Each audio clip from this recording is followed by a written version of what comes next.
नमस्कार दोस्तों, मैं हूँ खुशी नवीन और आप सुन रहे हैं क्या यही प्यार है भाग 9। प्लीज़ चैनल को सब्सक्राइब कीजिएगा। चलिए सुनते हैं। अब तक आपने सुना अक्षत और मीरा की तकरार बढ़ती ही जा रही थी।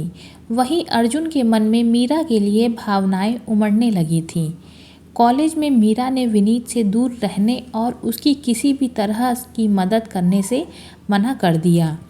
घर में सभी मीरा से बहुत खुश थे। राधा उसके साथ बिल्कुल निधि की तरह व्यवहार कर रही थी। निधि से बातचीत के दौरान मीरा के अतीत की एक छोटी सी झलक देखने को मिलती है, लेकिन अतीत के राज क्या हैं ये मीरा भी नहीं जानती है। रात के खाने के दौरान अक्षत खाना खाने में आनाकानी करता है, लेकिन दादी उसे खिला देती है। आखिर अक्षत ने ना क्यों कहा, आइए सुनते हैं। अक्षत को अनमने ढंग से खाते देखकर मीरा को शक हुआ। खाते हुए उसकी नज़र नीचे गई। उसने देखा अक्षत ने पार्टी वियर जूते पहने हैं। मीरा ने मन ही मन में खुद से कहा, इन्होंने तो कहा कि ये घर में ही थे और सोकर आ रहे हैं, लेकिन घर में ऐसे जूते पहनकर कौन सोता है? ज़रूर कुछ गड़बड़ है। मेरा हो गया, कहते हुए अक्षत उठा और भाग गया। किसी ने भी उसके जूतों पर ध्यान नहीं दिया। खाना खाकर निधि जैसे ही चुपके से जाने लगी तो अर्जुन ने रोकते हुए कहा, 500 रुपये।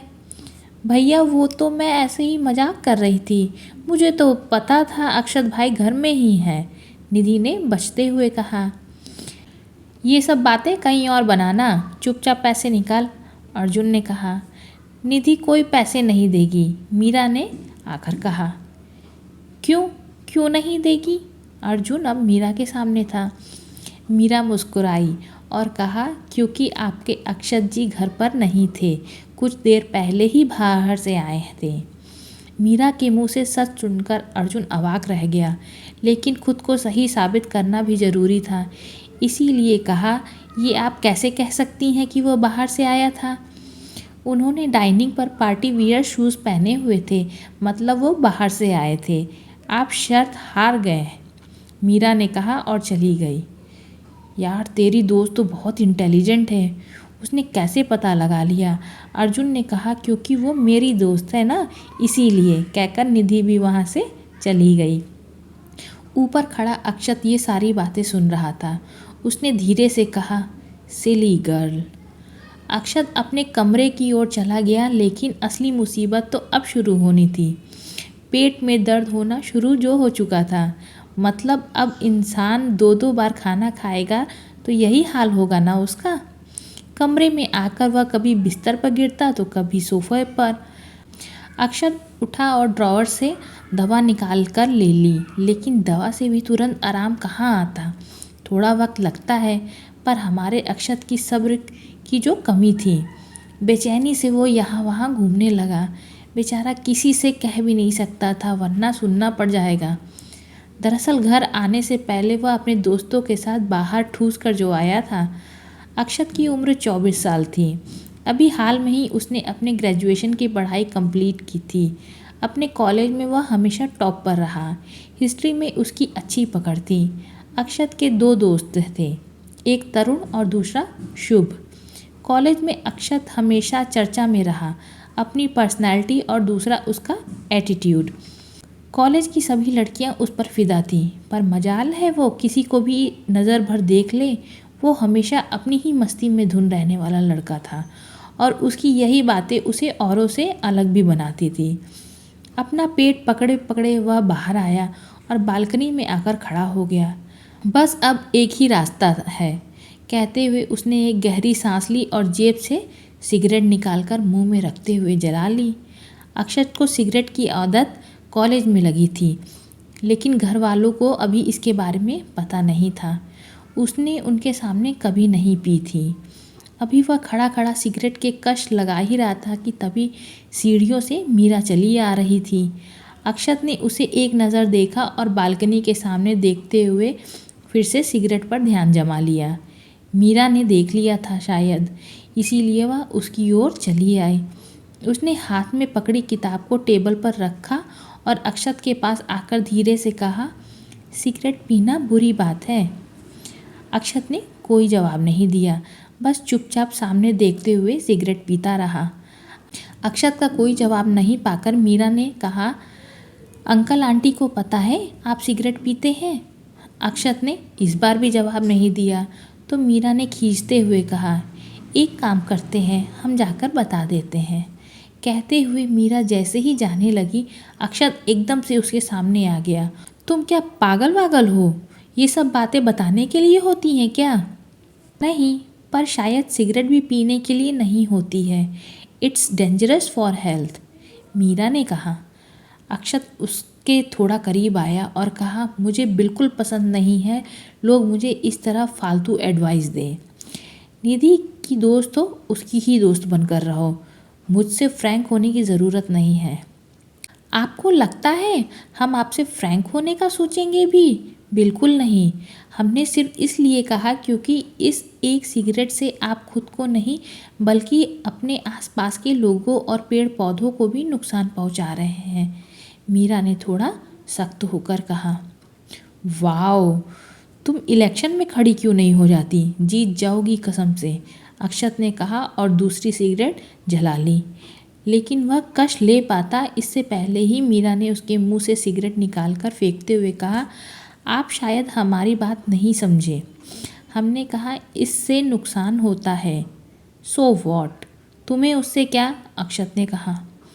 हमें इससे क्या? सही है, तो फिर पीजिए। हमें भी जो करना होगा हम करेंगे। हम जाकर सबको बता देंगे, मीरा ने कहा। अच्छा ठीक है, अक्षत ने झुझलाकर सिगरेट फेंकते हुए कहा। हर वो चीज़ हमारे लिए सही नहीं होती जो हमें खुशी देती है, मीरा ने कहा और वहाँ से चली गई।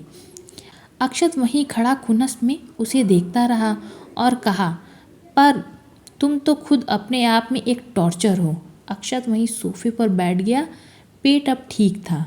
जेब से फ़ोन निकाला और देखने लगा। फ़ोन देखते देखते उसकी नज़र टेबल पर रखी किताब पर गई। उसने उसे उठाया और देखने लगा। पेज खोला, ऊपर शुद्ध हिंदी में लिखा था, मीरा राजपूत। तो ये उन मोहतरमा की है। पर उनको किताब की क्या ज़रूरत? उनके पास तो ऑलरेडी इतना ज्ञान है। Sorry baby, but revenge is revenge, कहते हुए अक्षत ने एक एक करके किताब के पन्ने फाड़ने लगा और वहीं हॉल में उड़ाने लगा। ये करते हुए उसे बड़ा मज़ा आ रहा था। किताब के सारे पन्ने निकालने के बाद अक्षत वहाँ से उठा और कमरे में चला गया। मीरा को किताब का ख्याल नहीं रहा। वह जाकर लेट गई। अक्षत के व्यवहार से थोड़ी परेशान थी। अक्षत उसे पहली नज़र में ही भा गया था, पर जैसे जैसे मीरा उसे जानते जा रही थी उसे समझ आ रहा था कि क्यों उसके नाम के बाद कॉम्प्लिकेटेड लगाया गया है। ऐसा ही था, वो पल में गुस्सा, पल में खुश, कभी सही कभी गलत। मीरा समझ नहीं पा रही थी कि इस घर में रहकर वह इसे कैसे हैंडल करे। मीरा की एक कमजोरी थी और वो ये कि वो जब भी कुछ गलत होते देखती है उसे देखा नहीं जाता और वह उसे रोकने की कोशिश करती है। लेकिन अक्षत के सामने वह कंफ्यूज हो जाती है कि क्या सही है क्या गलत है। विचारों में उलझे उलझे उसे नींद आ गई। सुबह उठी, नहाकर तैयार हुई। निधि भी आज जल्दी उठ चुकी थी। दोनों तैयार होकर जैसे ही कमरे के बाहर आए, हॉल में ढेर सारे पन्ने इधर उधर उड़ रहे थे। एक पन्ना मीरा के पैर के पास आया। उसने देखा तो आंखें खुली की खुली रह गई। ये तो उसकी बुक के पन्ने थे। मीरा ने एक दो पन्ने उठाए और उन्हें देखने लगी तो निधि ने कहा, ये सुबह सुबह यहाँ कचरा किसने कर दिया? मीरा निधि की ओर पलटी और कहा, ये कचरा नहीं है निधि, हमारे कोर्स की किताब थी, पता नहीं किसने फाड़ दी। निधि ने देखा। ये कहते हुए मीरा की आंखों से आंसू तैर गए। उसने धीरे से कहा, इम्पॉर्टेंट थी क्या? हमने कॉलेज की लैब से ऑनलाइन ऑर्डर की थी, कल ही मिली थी और आज खुद सारे नोट्स बनाए थे, पर सब बर्बाद हो गया।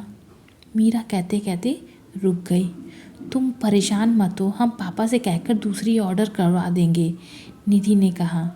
पर इसके साथ ऐसा किसने किया होगा? मीरा ने कहा। सुबह सुबह क्या हो रहा है? अक्षत ने कमरे से बाहर आते हुए कहा।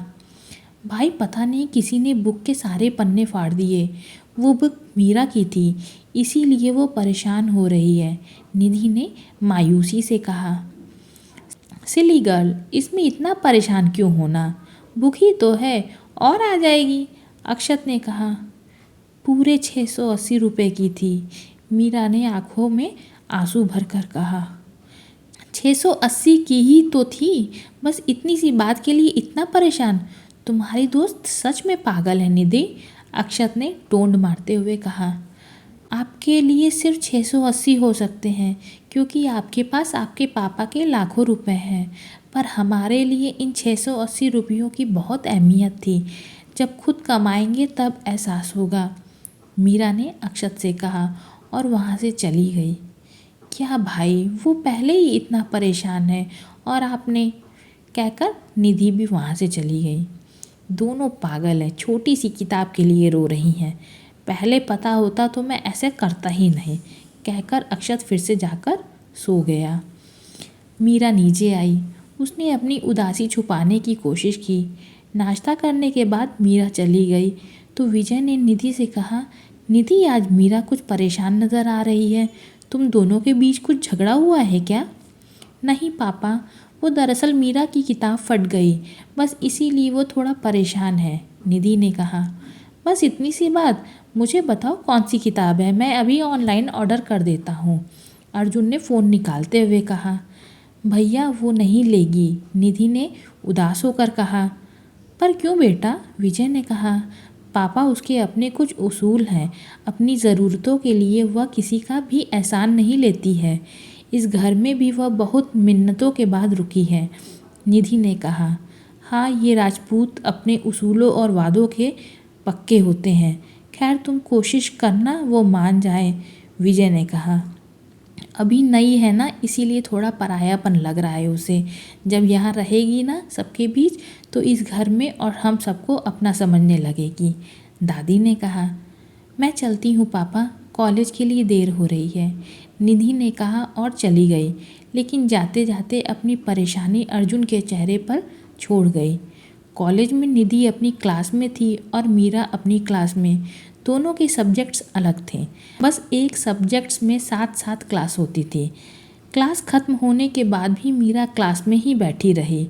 उसे उदास देखकर रागिनी, निधि और मीरा की कॉमन फ्रेंड, आकर उसके पास बैठ गई और उसने कहा, क्या हुआ मीरा, तू कुछ परेशान दिख रही है?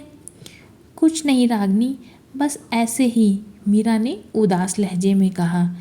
मीरा तू मुझे बता सकती है, हम दोस्त हैं यार, हो सकता है तेरी परेशानी जानकर मैं तेरी कुछ हेल्प कर दूँ, रागिनी ने अपना हाथ मीरा के हाथ पर रखकर कहा। मीरा ने उसे सारी बात बता दी।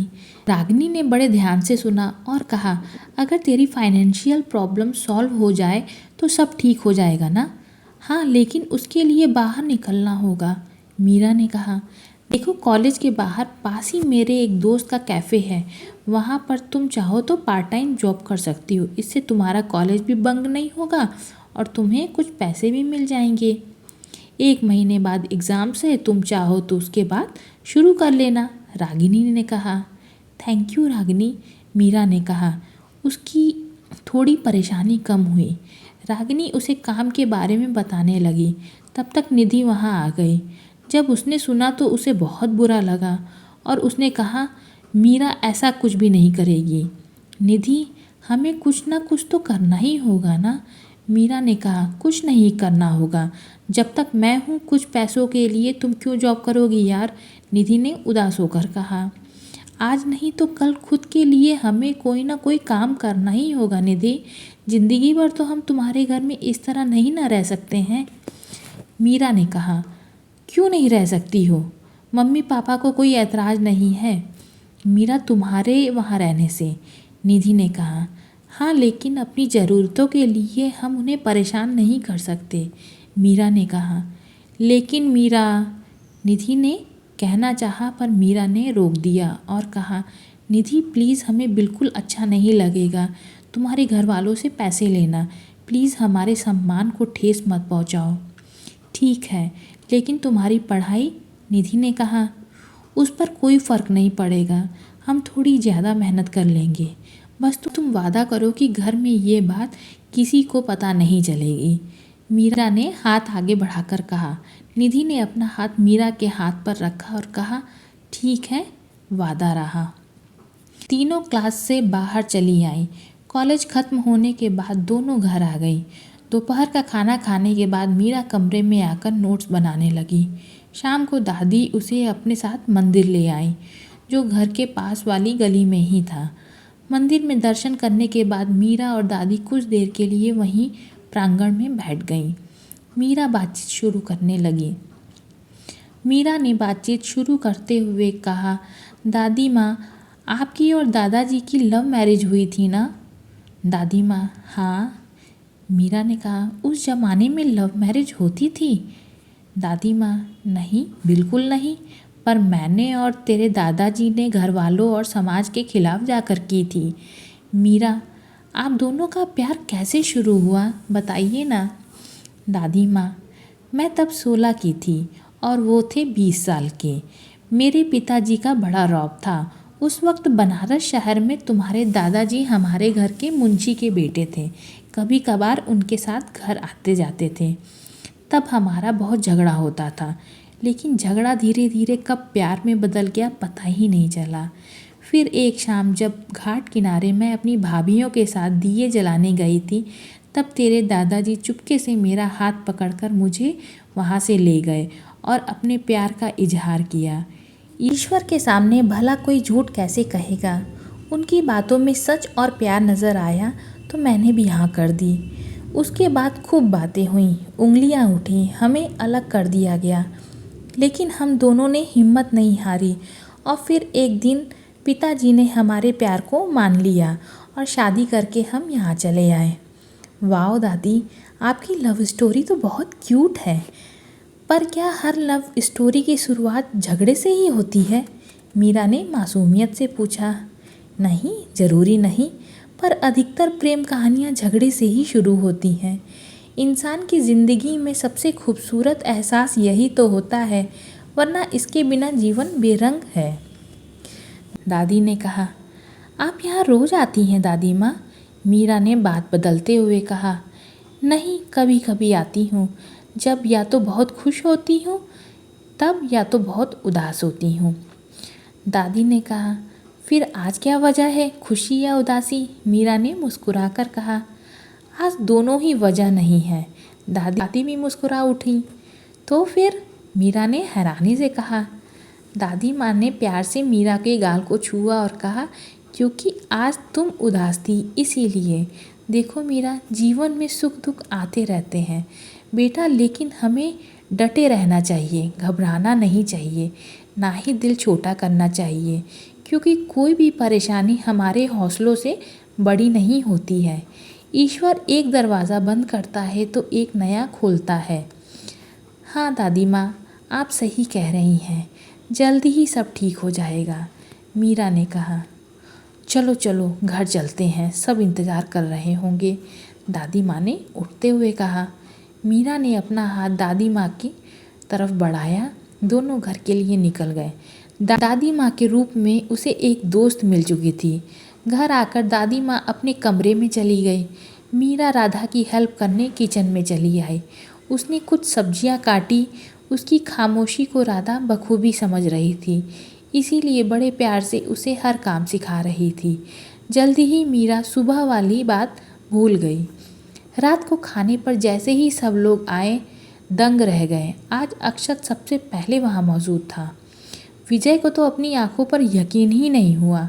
सबको अपनी ओर घूरता पाकर अक्षत ने कहा, माँ खाना लगा दीजिए, बहुत भूख लगी है। सभी अपनी अपनी कुर्सियों पर आकर बैठ गए। अर्जुन मीरा के पास वाली कुर्सी पर बैठ गया ताकि जब मीरा आए तो उसी कुर्सी पर बैठे, लेकिन उसकी खराब किस्मत, वहाँ निधि आकर बैठ गई। अब तो बस दादी और अक्षत के बीच वाली ही कुर्सी बची थी। मीरा को वहाँ बैठना पड़ा। सभी खाना खाने लगे। मीरा ने अक्षत को देखा और मन ही मन में सोचने लगी, इन्हें समझना मुश्किल ही नहीं, नामुमकिन है। सुबह जो कुछ भी हुआ उसमें कहीं इनका ही तो हाथ नहीं है। अक्षत ने मीरा की ओर देखा। मीरा नीचे देखने लगी और खाना खाने लगी। अचानक अक्षत को हिचकी शुरू हो गई। उसने पानी पिया लेकिन हिचकी नहीं रुकी। राधा ने उसे खाने को कहा लेकिन हिचकी नहीं रुकी। अक्षत का बुरा हाल हो रहा था तो मीरा उसकी ओर पलटी और कहा, हमारी आंखों में देखिए। व्हाट? अक्षत ने कहा, आप देखिए, पलके मत झपकाइएगा। मीरा ने कहा। अक्षत मीरा की आंखों में देखने लगा। मीरा की आंखें बिल्कुल उसकी आंखों जैसी थी, बस पलकें मेरे की बड़ी थी। मीरा की आंखों में देखते हुए अक्षत अपनी हिचकी भूल चुका था। मीरा ने देखा तो कहा, अब ठीक है? अक्षत ने देखा, वाकई उसकी हिचकी ठीक हो चुकी थी। राधा ने मीरा की ओर देखकर कहा, अरे वाह, ये कैसे किया तुमने? अगर हिचकी के वक्त ध्यान कहीं और लगाए तो वह ठीक हो जाती है, मीरा ने कहा। बहुत अच्छा ये तो, दादी ने कहा और सभी फिर मिलकर खाने में लग गए। मीरा भी खाना खा रही थी और अक्षत खाते हुए सोच रहा था, पक्का ये काला जादू जानती है, वरना ऐसे कैसे ठीक हो जाता मैं। खाना खाने के बाद सभी हॉल में आकर बैठ गए। राधा अर्जुन के बालों में तेल लगा रही थी। उसके उठने के बाद अक्षत आकर बैठ गया। अर्जुन कॉल आने पर ऊपर चला गया। कुछ देर इधर उधर की बातों के बाद मीरा भी उठकर ऊपर चली गई। निधि ने थोड़ी देर में आने को कहा। मीरा जैसे जैसे सीढ़ियाँ चढ़कर ऊपर आई, उसने देखा अर्जुन उनके कमरे से निकलकर जा रहा था। मीरा कमरे में आई। उसने देखा सब व्यवस्थित था। फिर अर्जुन जी यहाँ क्यों आए थे? सोचकर वह जैसे ही मुड़ी, उसकी नज़र टेबल पर रखी किताब पर गई। मीरा उस ओर बढ़ी। उसने किताब उठाई और देखी, ये वही किताब थी जिसके पन्ने सुबह यहाँ वहाँ बिखरे पड़े थे। किसी ने उन्हें फिर से वहीं जमा कर सही कर दिया था। किताब के ऊपर एक छोटा सा स्माइली भी बना हुआ था, जिसे देखकर मीरा भी मुस्कुरा उठी। इसके आगे की कहानी सुनने के लिए अगला भाग सुनिए। फिर जुड़े रहिए, कहानियाँ जो सुकून दे। नमस्कार।